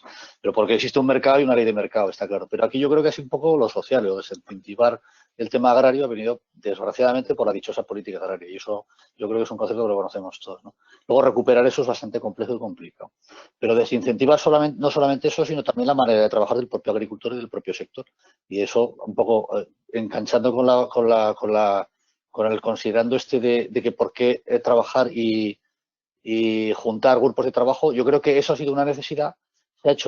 Agrariamente se ha hecho entre los propios agricultores, se han juntado redes de trabajo, de información o experiencias, que es un poco lo que se ha ido haciendo a lo largo de los últimos 30 años, y se han creado grupos de trabajo que han mantenido, porque también ha pasado un poquito el mismo efecto, que han ido desapareciendo por las dichosas políticas agrarias de las propias consejerías de agricultura y por el propio sistema que funciona. Es decir, que al final se ha tenido que buscar la vida un poco. Entonces, estas redes de trabajo han existido, siempre han sido colaborativas. En el sector donde estamos trabajando nosotros, que el que conozco yo desde hace 31 años, es el tema de cultivos herbáceos. Hay redes que llevan más de 25 años funcionando, son las colaborativas tipo el grupo, pues la elaboración de nuevos cultivos extensivos en España, GENUCE, que trabaja de una manera coordinada con muy poquita gente, pero bueno, coordinada en 11 comunidades autónomas. Se están estableciendo colaboraciones ahora a partir de ahora, pues dentro de la propia comunidad, con aspectos, por ejemplo, con cultivos novedosos, cultivos que se están retomando desde el punto de vista, pues, como el tema de la soja, que es uno de los cultivos que en los últimos 5 años, pues bueno, está retomando un poco por el tema de la proteína, pero por el tema del mercado, un poco encadenando las dos cosas, ¿no? Entonces, sí que de hecho hay relaciones. Lo que pasa es que yo creo que las colaboraciones, evidentemente, o sea, lo que hay que crear es un marco de trabajo común, donde la gente se sienta cómoda, pero también el propio productor, y que tenga una salida hacia un mercado. Si no colocamos un mercado, si no trabajamos, nosotros somos grandes productores de materia prima, pero no colocamos nada, simplemente somos básicos. Mientras no generemos el recurso y el efecto de valorizar aquellas cosas que estamos haciendo, ni tendrá ningún sentido producir garbanzo, ni lo tendrá producir soja. Yo creo, ningún otro cultivo, me refiero, o sea, eso es evidente, pero creo que es el único misterio. Entonces, pues bueno, yo creo que todo tiene que ir encaminado en ese sentido, pero sí que hay relaciones. Puede haberlas mucho más. Yo creo que esto es el ámbito, crearlo. O sea, esto es muy novedoso. Yo creo que las sinergias que se van creando son cada día más. Ahora en estos momentos hay empresas que están trabajando en muchos de los sectores dentro, o sea, intentando incorporar pues no sé, tenemos colaboraciones con el mundo del omega 3, pues a través de la empresa Camelina Company. Hay muchas relaciones diversas que buscan un ámbito de trabajo común y creo que buscan un encaje de esto. Entonces, esto es novedoso, pero yo creo que por la estructura de trabajo. Luego, tenemos que generar un poco confianza en el propio agricultor y en el propio sector para crear demanda de necesidad de información. Y sobre todo, una de las cosas que hemos comentado, que creo que ahora nos va a cambiar mucho, es que tenemos que buscar calidad de la información, calidad de los trabajos, ser de alguna manera mucho más, ser novedosos, pero fundamentalmente dar un nivel a toda esa información que se está generando para crear sobre todo confianza. Yo creo que eso es un poco lo que nos diferenciará. No ser básicos, conectarnos con el mercado y de alguna manera buscar eso. Yo creo que todo el que sepa más o menos encaminar un poco en ese sentido, yo creo que en un principio tendrá más oportunidades, que no significa que sea y que tenga éxito. Y con todo lo que estamos hablando, yo creo que más o menos van por ahí los tiros. Pero sí, evidentemente, tiene mucho sentido, Carlos. Sí, pregunta también para María, que nos envía Ángel a través del chat. María nos pregunta que cómo podemos compatibilizar la escasa rentabilidad de las producciones agrarias con la diversificación de los cultivos y la prestación de servicios agrosistémicos. Habla también de sin remuneración a corto plazo. Y nos pregunta también María que qué papel debería jugar la formación y el asesoramiento. Bueno, pues sí, yo lo veo muy complicado el compatibilizarlo, porque realmente, poniéndome los zapatos del agricultor, pues a mí lo que me sale rentable es lo que me sale rentable, ¿no? Y no estoy para muchos servicios ecosistémicos en los que pensar. Y lo entiendo perfectamente. Y vamos, cuando he hecho asesoramiento, pues quieras o no, tratas de hablar sobre estas cosas y tratas de concienciar, pero al final el dinero que hay es el del agricultor. Así que yo pienso que, bueno, pues que cuando se habla de este tipo de servicios se tendría que tener en cuenta a nivel de administración, ¿no? Y a nivel de recompensa. Y como decía Miguel antes, pues ya se dejó de apoyar a esta diversificación de cultivos hace años, con lo cual, ¿cómo vamos a pedirles a los agricultores que hagan cosas por las que no se les reconoce ni recompensa? Aún así, los hay que lo hacen. Y bueno, pues esa también es la diversidad dentro de nuestro sector, ¿no? Pues la diversidad de agricultores con los que nos encontramos y las ganas que tienen unos y otros de hacer las cosas. Yo siempre tengo en la cabeza pues la frase de uno de ellos, bueno, pues cuando empecé a trabajar en Agracon, que fue, pues yo quiero dejarles a mis hijos el suelo mejor que como me lo encontré yo, ¿no? Y pocas veces te dicen frases de ese estilo, ¿no? Trabajando. Y bueno, pues que yo creo que al final lo que hay que luchar es para alcanzar un equilibrio, ¿no? Que el agricultor vea que mejora sustancialmente su sistema productivo a través de buenas prácticas. Y habría que coger las mejores prácticas de todos los tipos de agricultura. No hay una mejor que otra. Hay herramientas buenísimas en todos los tipos de agricultura y habría que saberlas mezclar y alcanzar un equilibrio. Pero yo estoy segura de que a nivel biológico las ventajas se dejan ver y también se dejan ver económicamente. Lo que pasa es que no se ven de hoy para mañana, se ven pues a medio largo plazo, claro. Gracias, María. Lucía, cuando has puesto como ejemplo el Parque Nacional de Ordesa, José Manuel nos ha lanzado también una pregunta y lo que nos ha planteado, en este caso lo que te ha planteado es que si nuestros modelos agrosilvopastoriles de pastos de alta montaña y de las pardinas en el Prepirineo, que si no serían también marca España, y nos indica que no debemos olvidar nuestro modelo. Sí, totalmente. Yo al principio he hablado solamente de la dehesa porque luego he hablado del Parque Nacional de Ordesa, ¿no? Que es un ejemplo de lo que decía José Manuel y que es Parque Nacional precisamente por esa buena gestión que se hizo durante siglos, ¿no? Que luego, al declararse Parque Nacional, pues se sacó un tiempo a los ganaderos, se vio que no funcionaba sin la ganadería, se les hizo volver a entrar y bueno, eso también viene de que los primeros parques nacionales que se declararon aquí fue porque tenían esa imagen de Yellowstone y Yellowstone, pues claro, América estaba todavía en el neolítico, ¿no? En algunas zonas incluso podríamos decir que hasta en el paleolítico. Y entonces no tenían la ganadería ni la agricultura tan integrada como estaba aquí. Entonces se creyó que en los parques nacionales sobraba la ganadería porque en Yellowstone no había ganadería y luego se vio que no, que sin ganadería eso no funcionaba.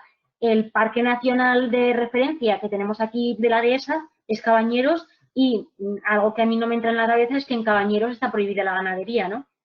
Bueno, Pero bueno, desde luego que nuestros ecosistemas pirenaicos, agrosilvopastorales, son también un buen ejemplo.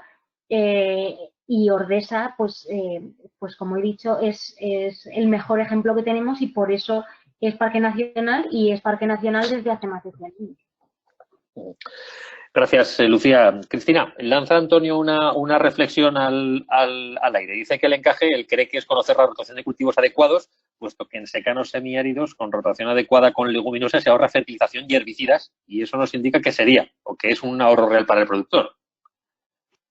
Sí, bueno, era también lo que he querido transmitir un poco, que el cultivo de las leguminosas pues proporciona una fertilización natural a los suelos por la capacidad que tienen para fijar el nitrógeno atmosférico. Pero claro, también es un poco lo que comentaba Miguel, ¿no? Que luego pues lo que produces pues tiene que llegar al mercado y tiene que venderse. En el caso de las legumbres para consumo humano, yo creo que allí jugamos con la ventaja de la calidad. Y que para que esta calidad la pueda reconocer el consumidor, pues a veces pasa por marcas de reconocimiento. En España hay legumbres que se comercializan con indicación geográfica protegida o con denominación de origen. Lamentablemente en Aragón no tenemos ninguna de esas marcas, no tenemos ninguna legumbre reconocida, tampoco hay ninguna incluida dentro, por ejemplo, de la marca de Aragón Alimentos, aunque las legumbres sí que han formado parte tradicionalmente de la gastronomía aragonesa, ¿no? Yo creo que también en este caso, pues en el caso de las legumbres, la ventaja que podría tener también es llegar a hacer todo el ciclo de producirlas, de envasarlas y de comercializarlas como productos de España producidos en nuestra región y como alimentos locales. Apostillan también, José Manuel, el comentario que has hecho, Lucía, diciendo que de hecho el Parque Nacional de Ordesa no sería como es sin la interacción humana, animal, forestal y vegetal desde hace 10.000 años. Y Nuria añade que es cierto que la ganadería y de la caprina, dice que ni hablamos, está demonizada para los proteccionistas del medio ambiente y de los ecosistemas. Lucía. Sí, bueno, lo que dice José Manuel totalmente es así, no tengo nada que añadir. Y de lo que comenta Nuria, es muy curioso que en los últimos años las principales ONGs conservacionistas que hay en España, como pueden ser WWF, Greenpeace, Amigos de la Tierra, están empezando a mover campañas para defender la ganadería extensiva. Se han dado cuenta que sin ganadería extensiva en la península ibérica no tendríamos los ecosistemas que tenemos. Pero aún así se sigue demonizando mucho a la ganadería, se le sigue culpando de la desaparición del lobo y de otras especies de fauna, y lo que hacen es acentuar ese odio por parte de ciertos sectores hacia la fauna salvaje, y que precisamente no es otra cosa que esa falta de diálogo urbano-rural, ¿no? Y es una pena, igual que pasa con la caza, que también está completamente demonizada, se mete toda la caza en el mismo saco cuando hay muchos tipos distintos de caza y la caza es muy necesaria para mantener las poblaciones en nuestros ecosistemas, porque siempre se han mantenido las poblaciones mediante la caza y no podemos de repente hacer que desaparezca la caza, ¿no? Y es una pena eso, la falta de diálogo, creo yo, que existe entre el medio rural y el urbano, y que muchas veces los colectivos que se hacen llamar ecologistas están situados en las ciudades y no han comprendido el sistema de gestión rural y cómo esos ecosistemas se han ido desarrollando durante miles de años. María, nos preguntan también que cómo podemos contabilizar la escasa rentabilidad de las producciones agrarias con esa diversificación de cultivos y la prestación de servicios agronómicos. ¿Qué papel debería jugar también la formación y el asesoramiento? Esta es la misma pregunta, ¿verdad? Es verdad, espera, es cierto, la hemos pasado aquí, es cierto, la que habían planteado antes. Nos preguntan también, Cristina, que qué expectativas de mercado tienen las legumbres de consumo humano y qué volumen sería necesario para garantizar una viabilidad de producción.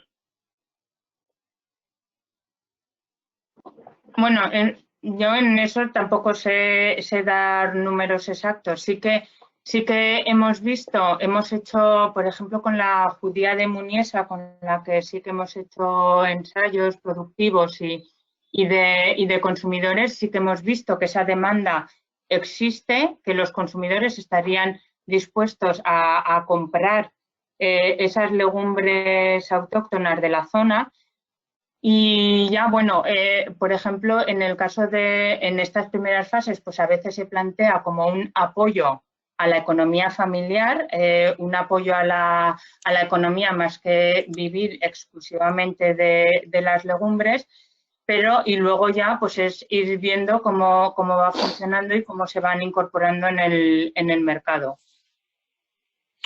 Lucía, nos pregunta también Antonio que qué opinión tienes de la propuesta de Jamestown para el maestrazgo del Sports. Hombre, pues es un poco ambiciosa, ¿no? Bueno, yo creo que lo primero, cada vez que se plantean iniciativas de este tipo, lo primero que hay que contar es con la población local. Si la población local está de acuerdo y va a apoyar la iniciativa, creo que el resto poco tenemos que decir, ¿no?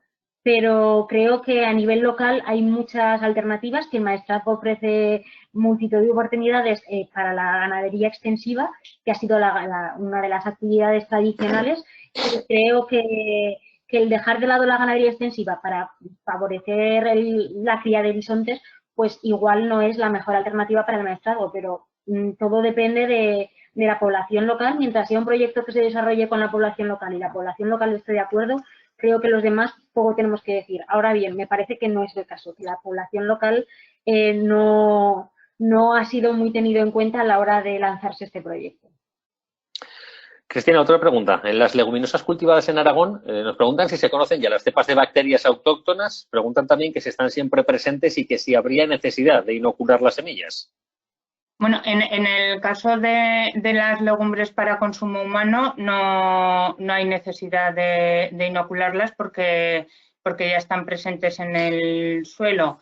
Sí que hay otras leguminosas, y Miguel puede hablar también de esto, en el que sí que necesitan inocularse, ¿no, Miguel?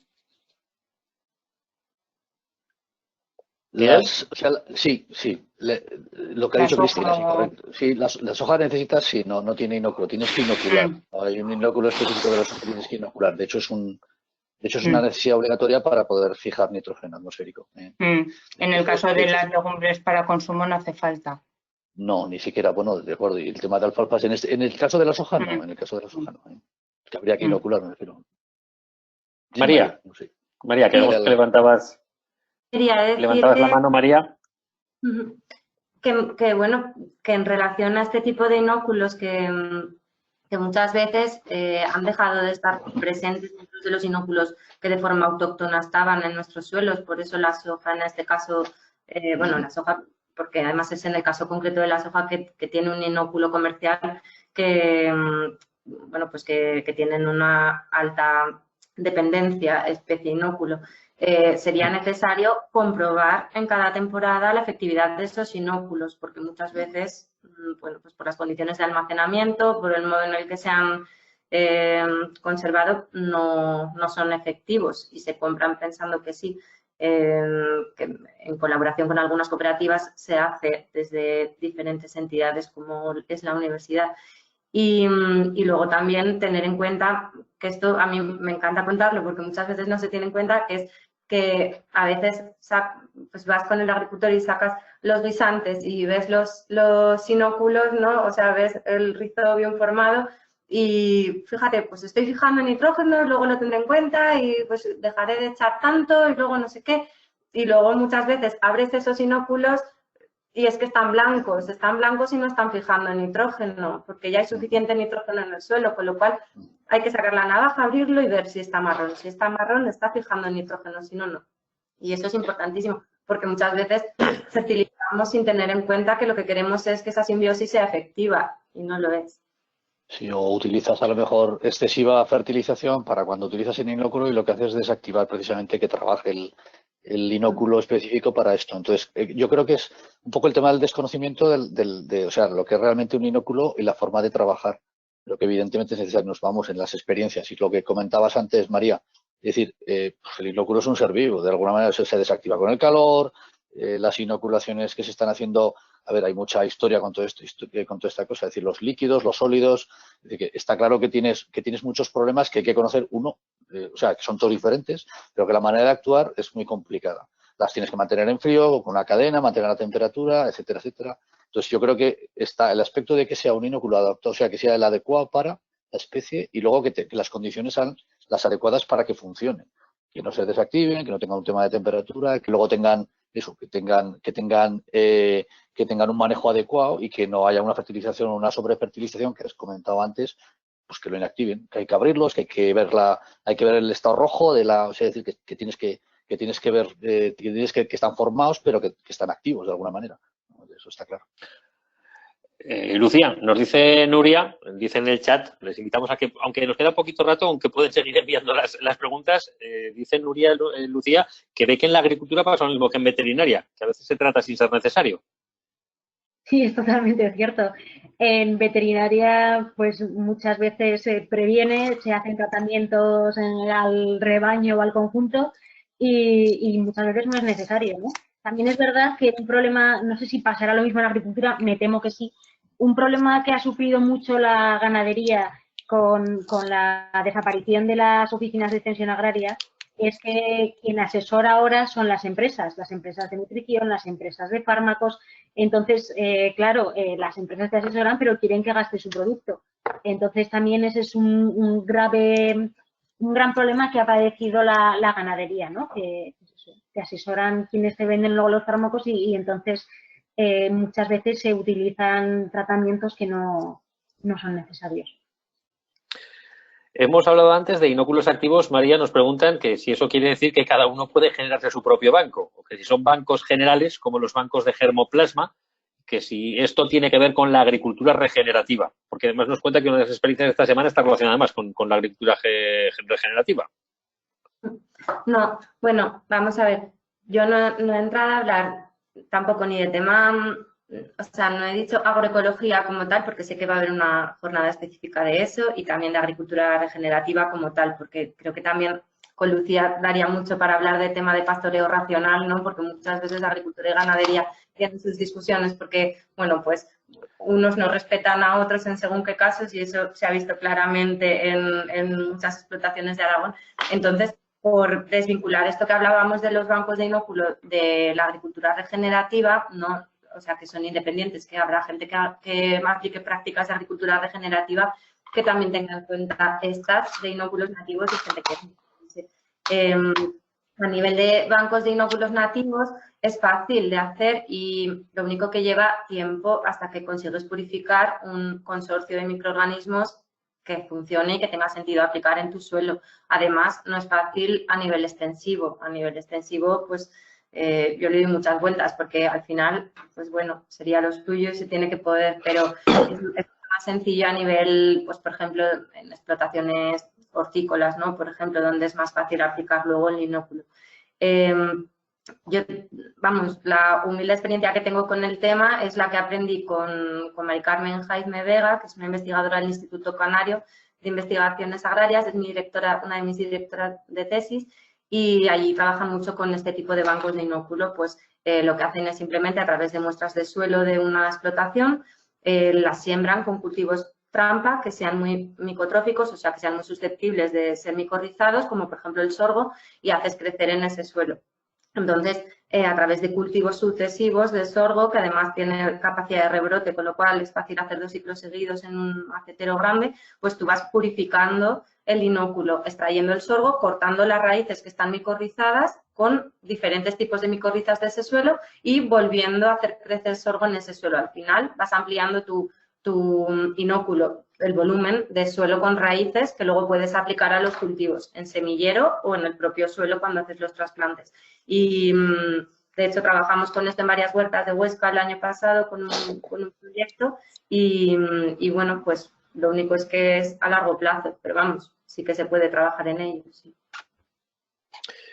Para terminar, Lucía nos pregunta Olga, dice que los grupos ecologistas en la actualidad defienden la ganadería extensiva, así como el diálogo entre los sectores, y que es la administración la que no busca este diálogo y enfrenta a los sectores. Y dice que el caso del oso es un ejemplo de ello.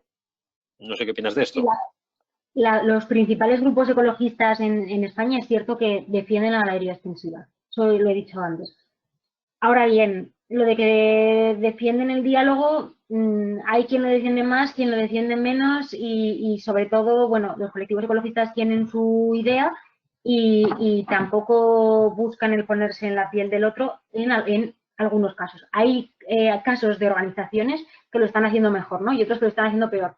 Por supuesto, la administración lo está haciendo fatal, es la primera que lo está haciendo fatal, lo hemos visto con el tema del lobo, se veía que el lobo iba a venir, ese diálogo no quiso favorecer mesas o buscar soluciones antes de tiempo, llegó el lobo y la gestión está siendo pésima. Y el caso del oso, pues es un grave problema porque tampoco hay diálogo. También en el caso del oso hay que decir que entra en el diálogo, debería entrar Francia, y entonces ahí es mucho más complicado porque quien está introduciendo los osos es Francia, que donde los ganaderos tienen mucha fuerza, pero también es un sistema mucho más centralizado y desde París están introduciendo los osos en contra de los ganaderos del Pirineo, de ambas vertientes, y entonces ese es un tema muy, muy, muy complicado. Pero no hay que olvidar que la percepción que tienen muchos ganaderos que están padeciendo al oso y que están padeciendo al lobo es que desde las ciudades, colectivos ecologistas que normalmente están situados en las ciudades y la administración que está también en las capitales son quienes defienden a la fauna salvaje principalmente, ¿no? Entonces se ha convertido como en un ataque o se percibe así desde el medio urbano como una imposición para el medio rural y eso es algo que yo creo que los colectivos ecologistas puede que quieran abogar más por el diálogo, pero desde mi punto de vista falta todavía mucho para que ese diálogo sea efectivo y real y, por supuesto, la Administración, desde mi punto de vista, lo está haciendo pésimamente y es quien peor lo está haciendo de todos. Una pregunta final. Bueno, nos dice Olga también, a ver, que nos llega otra. Nos dice Olga que esta misma semana se ha demandado al Gobierno de Aragón el diálogo y le ha recordado que hace tiempo que se viene demandando. Quería apostillar a lo que tú indicabas también, Lucía. Como pregunta final, a todos, y rápidamente, por favor, una ronda rápida de recomendación para zonas que, como el Manubles, se encuentran en una situación de agricultura familiar con toda su problemática asociada. Diversificación sí, evidentemente, pero ¿cómo abordarlo? Comenzamos contigo, Miguel.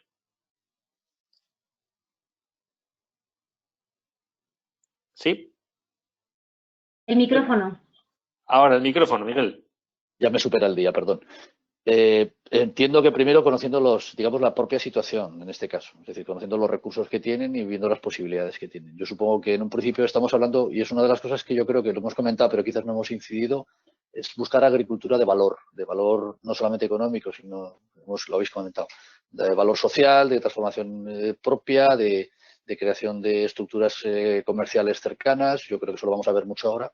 Fundamentalmente yo creo que digamos lo circular, fundamentalmente, que ya se lleva hablando mucho tiempo antes del COVID-19, pues yo creo que esto va a ser lo que va a impregnar, yo creo que cualquier tipo de actividad económica en agricultura, sea la que sea pequeña, sea la que sea. Yo creo que es buscar un poquito el valor de lo que se está haciendo. Yo creo que tiene que haber una especie de conocimiento interno de las posibilidades y buscar, digamos, de alguna manera, pues eso, el mercado cercano y sobre todo estructuras comerciales. Si no hay una estructura comercial pequeña o diferencial, yo creo que no tiene mucho sentido hay que trabajar un poco con esa cabeza. Lucía.